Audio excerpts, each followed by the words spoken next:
Criticism of the Trump administration's crackdown on immigration continues today. The latest controversy surrounds a group of ICE agents detaining a 5-year-old boy returning home from school in Minnesota. That child and his father are now being held nearly 2,000 kilometers away in Texas. The CBC's Katie Nicholson joins us now from Washington with more. So, Katie, ICE officials spoke this morning in Minneapolis. What did we hear? Yeah, so Andrew, those warring narratives really continue on what happened when Liam Ramos was put in a car and taken away by ICE agents back on Tuesday. So just to remember, recap here, the 5-year-old had just come home from preschool when ICE agents appeared in the driveway and arrested his father. So ICE has been accused of using Liam as bait. It's believed his mother was in the home. From reports of witnesses who were there on the ground, that she was urged not to open the door to ICE. That is common advice that is given in the Twin Cities when ICE appears at your door to immigrants, that they're not to open the door unless someone appears with a judicial warrant. They ended up taking Liam with his dad, and now they are, as you say, both in that holding facility south of San Antonio.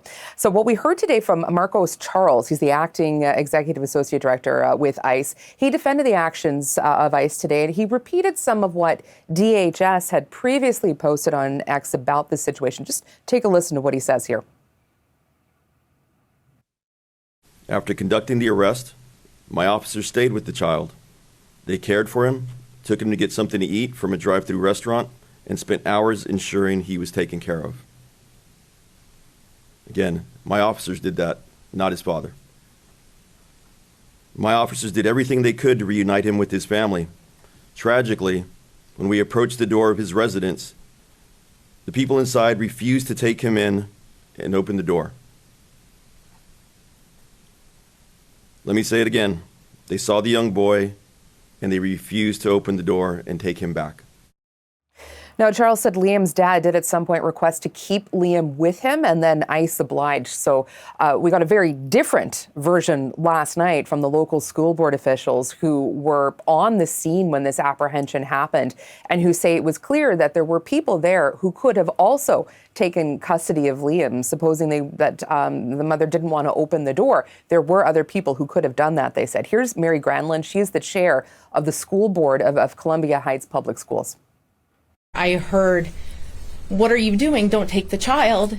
His mom, there are people here that can take him. There was another adult who lived in the home that was there saying, "I will take the child. I will take the child."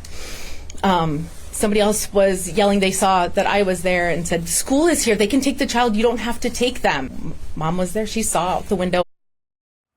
So we heard from the lawyer representing the dad last night, kind of standing off to the side there of Mary, that as far as he knows, this family had no criminal charges connected to them. And he said that they entered the country the right way. They were attending immigration hearings and that they had claimed asylum the proper way through the CBP One app. And Katie, today is set to be a big day of protests in Minneapolis. What could we expect? Well, already things are pretty spicy. Big ICE presence in several neighborhoods, according to one of the ward councilors, and protesters at the Whipple were apparently hurling snowballs this morning. And a number of people outside the airport, MSP, here in Minneapolis, where ICE flights have been departing. They have been protesting there as well today. Hundreds of businesses are closed for this ICE out statewide shutdown. It was planned by both labor and faith leaders. And of course, there's a march at 3 Eastern that ends at the Target Center with a big rally. Minnesota has a long history of labor and protest movements going back to the 1880s, all the way up to the civil rights movement. And of course, again, after George Floyd was killed in 2020. So I talked to Peter Ratcliffe. He's a labor historian in St. Paul. And he says there is a new generation of organizers coming from that tradition in this anti-ICE movement. And he says it's sort of created this multifaceted organized movement where there are people engaging in many different ways to be a part of that movement. So some people are grocery shopping and trying to help people who are too afraid to leave their homes. Other people are observing ICE. People are sort of finding new ways to be a part of the movement. Here's Ratcliffe tying what came before with what's happening today. The idea that people can organize to seek not just better wages and benefits, an arbitration procedure, work rules, but also to address issues of justice in their community. and that they can bring community members and workers together is really a kind of map that brings us to today and the action that is taking place today.